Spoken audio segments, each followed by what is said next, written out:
Comment accélérer la décarbonation des sites industriels? Voilà le thème de notre débat. Je vous présente mes invités.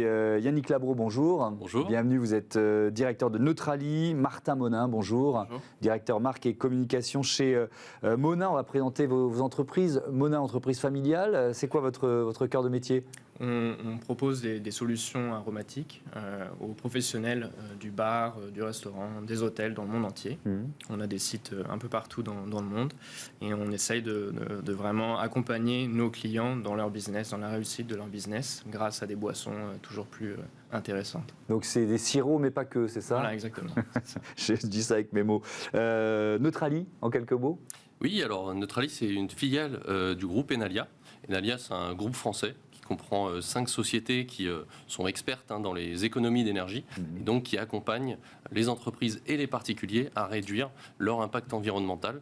Enalia, c'est aujourd'hui 160 collaborateurs répartis sur 3 sites géographiques, donc Paris, Nantes et Lyon, pour 360 millions d'euros de chiffre d'affaires en 2020. Et Neutrali, c'est la filiale qui s'intéresse aux entreprises et plus particulièrement aux industriels. Et donc, vous conseillez les industriels dans leur transition écologique, dans leur décarbonation, c'est ça? Exactement. Neutrali a 2 expertises fortes aujourd'hui. Une expertise technique en tant que bureau d'études en efficacité énergétique et une expertise financière pour leur apporter les solutions et de financement par rapport aux travaux qu'ils peuvent engager. Oui. Alors, chez Monin, vos enjeux, c'est quoi? C'est l'eau, peut-être, le premier enjeu? Oui, tout à fait, c'est l'eau. Et donc, on travaille beaucoup à réduire, bien sûr, notre utilisation d'eau, mais on est aussi en train de lancer un projet pilote avec l'INSA de Toulouse et l'Office international de l'eau, soutenu par l'Union européenne, pour arriver à une solution de zéro rejet liquide, donc, qui permet vraiment de séparer complètement l'eau des déchets organiques, qui sont pour nous surtout du sucre et des sels minéraux, et d'arriver à faire cela grâce à de la filtration membranaire. Donc en gros, on projette les effluents sur des membranes avec des trous microscopiques, et ça permet d'avoir une eau 100% propre qu'on réutilise dans nos cycles de production, et puis de valoriser les déchets organiques via de la méthanisation. Et grâce à, donc ça c'est de la recherche et développement, vous espérez économiser combien d'eau par rapport à votre consommation annuelle actuelle? Alors on est seulement dans une solution de pilote pour l'instant. On a beaucoup de... C'est trop difficile de modéliser aujourd'hui. Trop tôt, mais en tout cas on est la première entreprise à faire ça en Europe et on a beaucoup d'espoir. C'est intéressant, Yannick Labro, parce que l'innovation, la recherche et développement, c'est un levier important, c'est l'un des leviers que vous actionnez auprès de vos clients? Alors, je dirais pas... c'est pas forcément le premier? Alors voilà, c'est pas forcément le premier. En fait, il y a peut-être 2 niveaux de lecture en termes de R&D. Je dirais pour ce qui est recherche et développement, pour ce qui est du développement de nouvelles technologies, nouvelles techniques, nous, on ne travaille pas sur ces sujets-là. Là, il y a souvent des fabricants d'équipements, donc ça peut être des chaudières, des groupes froids, de matériaux process qui vont travailler sur ces sujets-là. Nous, on n'est pas là-dessus. On va plus être, si on veut rapprocher ça de la recherche et développement, c'est comment, sur site industriel, comment on aide les patrons d'industrie à faire de la recherche et aller chercher les économies de mégawattheures sur leur site. Qui existent et qui sont, entre guillemets, je mets plein de guillemets, faciles à trouver? Exactement. Plus facile à trouver qu'en lançant 2 ans de recherche et développement, quoi. Exactement, voilà, c'est tout à fait ça. C'est qu'il y a vraiment plusieurs niveaux d'action possibles. Il y a des gros projets, des grands investissements qu'on peut mener qui vont effectivement décarboner l'activité industrielle à grande échelle, mais il y a aussi des petits projets, je dirais, des projets à échelle très locale qui vont concerner l'équipement du site, qui vont concerner son process. Et donc là, on va pouvoir aller trouver des solutions faciles à mettre en œuvre, peu coûteuses, et qui vont permettre de générer des petites victoires. Le but, c'est de capitaliser sur ces petites victoires, de donner confiance à l'industriel, d'aller sur cette décarbonation pour ensuite entamer des grands projets. Martin Monin, il y a eu des petites victoires avant de lancer ce programme de recherche et développement? Oui, tout à fait. Par exemple, du calorifugage, c'est-à-dire qu'on va isoler certains tuyaux et certaines parties de nos process, par exemple la pasteurisation, donc qui chauffe l'eau à plus de 70 degrés. Et donc on isole ces machines avec des matelas qui permettent de gagner 10 à 15% d'énergie pour chauffer l'eau. C'est des petites choses, mais qui rendent le travail concret, parce que c'est ça tout l'enjeu. On veut impulser un changement radical de business model, transformer l'entreprise mais il faut arriver à tenir ça sur le temps long et à montrer au quotidien comment on peut mettre ça en œuvre. Donc ça suppose quoi? Ça suppose d'abord des investissements, d'accepter de dépenser de l'argent pour ensuite avoir un retour qui sera lié, on en parlait dans la première partie de l'émission, à l'image de l'entreprise, à son bilan RSE, à sa capacité à embaucher, à retenir les talents, à être financé. C'est vraiment ce modèle-là que vous avez en tête? Alors, il y a tout ça. D'abord on dépense et puis ensuite ça revient? Moi je dirais quand même qu'avant tout ça, il y a besoin d'un changement de vision assez fort, parce qu'on voit qu'il y a une urgence climatique, on n'a plus besoin qu'on nous le démontre.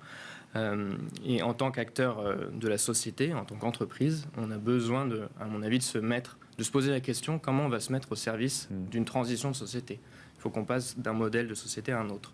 Et donc pour nous, la manière dont on essaie de travailler ça, c'est de se dire on va passer d'un modèle d'exploitation où on exploite les ressources, on essaie de toujours capter plus, les arbres sont des réservoirs de carbone, les animaux sont des réservoirs de calories, les humains sont des réserves de travail, tout est exploité, à un modèle qu'on essaye d'appeler de régénération, où là, en ce qui concerne la nature, on ne va pas juste chercher à la protéger, à la préserver, mais aussi à la réenrichir, à la rendre plus fertile qu'auparavant. Et pour le travail, pour les êtres humains, c'est passer à un management peut-être de la confiance, un management où on n'est plus à considérer les autres comme des ressources productives, mais plutôt à donner de l'autonomie, de la responsabilité aux équipes. Oui, donc c'est vraiment ce qu'on appelle l'impact positif. Yannick Labro, je reviens sur cette question de l'argent que ça coûte finalement la décarbonation, parce que souvent les premiers temps, il y a de l'économie d'énergie qui permet aussi de faire des économies sonnantes et trébuchantes, vous voyez ce que je veux dire? Oui. Mais après, si on veut pousser le curseur un peu plus loin, là ça coûte de l'argent et de l'investissement. Oui, alors, ce qu'il faut bien voir, c'est que, pour s'engager dans une démarche de décarbonation de son activité industrielle, je dirais que c'est le bon moment. Là, c'est maintenant, puisque, on le voit, les pouvoirs publics s'en emparent du sujet. Il y a des investissements, des subventions possibles qui se mettent en place, des solutions de financement. Le fonds de décarbonation de l'industrie, notamment dans le cadre du plan France Relance. Exactement, voilà, avec les 1,2 milliard d'euros qui ont été alloués à l'industrie dans le cadre de France Relance. Il y a des subventions publiques, donc de l'ADEME notamment, et également côté privé, des financements avec les certificats d'économie d'énergie, qui sont cumulables d'ailleurs aux subventions publiques. Et donc, il y a pas mal de choses qui se mettent en place. Et comme le disait Martin à l'instant, il y a aussi une prise de conscience générale de l'urgence climatique, de l'importance d'agir tout de suite. Donc, c'est le bon moment. Et effectivement, on va avoir, comme je vous disais tout à l'heure, c'est un peu les petites victoires. Il faut être capable de capitaliser sur ces petites victoires qui vont d'ailleurs générer de l'argent qu'on peut réinvestir pour aller sur des plus grands projets. Mais il y a encore une fois plusieurs niveaux d'action possibles. Si vous voulez, si on prend un exemple assez simple d'une chaudière qui est souvent un équipement qui est très énergivore sur un site industriel, on peut très bien remplacer sa chaudière, mettre une chaudière très performante. Donc là, oui, ça va être coûteux. Oui, vous allez avoir des solutions de financement, mais il y a quand même un reste à charge qui va être important, même si vous allez dégager des économies d'énergie conséquentes. Mais avant de remplacer sa chaudière, on peut déjà se poser la question, est-ce qu'elle est bien réglée? Est-ce qu'elle est correctement dimensionné par rapport à mon juste besoin. Parce que c'est ça aussi la difficulté que mes équipes peuvent voir sur le terrain, c'est que souvent les équipements sont surdimensionnés et ne répondent pas aux justes besoins. 1,2 milliard d'euros, vous l'avez dit dans le cadre de ce plan France Relance. Il y a quel... Je ne sais pas si vous avez la réponse, c'est pas une colle, mais il y a quel pourcentage de somme qui a été déjà alloué? Est-ce qu'il y a encore beaucoup d'argent disponible, si j'ose dire? Et là, je m'adresse aux chefs d'entreprise qui nous regardent, qui connaissaient peut-être pas forcément ce fonds et qui se disent tiens, ça peut m'intéresser. Alors, effectivement, ça, je ne saurais pas vous donner le chiffre précis. En fait, ce qui se passe dans ce fonds, c'est qu'il y a vraiment plusieurs subventions possibles. Notamment, l'ADEME a mis en place donc, des appels à projets pour la décarbonation. Et il y a une clôture des candidatures qui est effectuée là au 14 octobre. Donc, il y a jusqu'au 14 octobre pour déposer des dossiers de demande de financement par l'ADEME. Et après, les dossiers sont étudiés et les subventions sont allouées ou non. Et je le rappelle, c'est cumulable au financement privé des certificats d'économie d'énergie qui, eux, perdurent dans le temps et qui ne sont pas timés au 14 octobre. Martin Monin, vous connaissiez ce fonds ? Oui, alors nous on en est que à la partie études, même s'il y a des petites choses, des petits quick wins qu'on a mis en place, mais les gros projets, ça, on est encore à une phase d'études, même si pour de nouvelles usines qu'on construit, on les construit plus du tout de la même manière qu'il y a 10 ans. Donc ça, on est déjà dans un changement de rapport aux choses. Après, l'enjeu pour nous, c'est aussi de travailler avec les autres acteurs, nos partenaires, et je dirais d'ouvrir un peu les portes de l'entreprise, donc de faire travailler des universités, des chercheurs, les collectivités locales qui sont demandeuses aussi d'entreprises innovantes dans leur région. Donc pour nous, c'est comment voilà, on ne va pas y arriver tout seul. Et comment on peut emmener nos partenaires avec nous. Je voudrais qu'on termine sur la notion de concentration des sites industriels. L'industrie représente 21% des émissions françaises de gaz à effet de serre et 80% de ces émissions proviennent de 700 sites. Ce qui peut être, Yannick Labro, relativement encourageant, ça peut rendre optimiste parce qu'on se dit finalement 700 sites, c'est pas énorme. Si on investit beaucoup d'intelligence collective et d'argent sur ces sites, on va progresser vite. Alors oui, vous avez tout à fait raison. Il y a actuellement en France à peu près 250 000 industries, dont 1300 qui sont soumises au système d'échange européen des quotas d'émissions carbone. Et donc voilà, ces 700 entreprises que vous mentionnez font partie de ces 1300-là. Donc oui, elles sont connues. Ce sont de très gros consommateurs de combustible.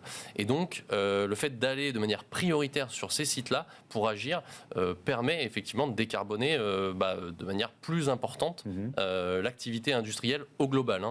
Puisqu'effectivement, sur les 20% d'émissions de gaz à effet de serre aujourd'hui, l'industrie, c'est 12 à 13% de l'emploi et du PIB.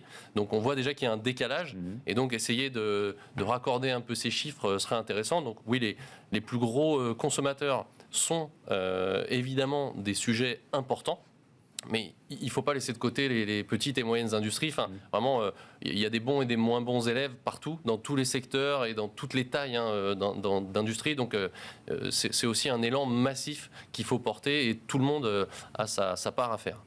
Merci beaucoup, merci à tous les deux. C'était vraiment très intéressant. On passe à Smart Ideas. Alors, c'est la case start-up de l'émission. Aujourd'hui, on parle de sneakers recyclables, mais surtout consignés.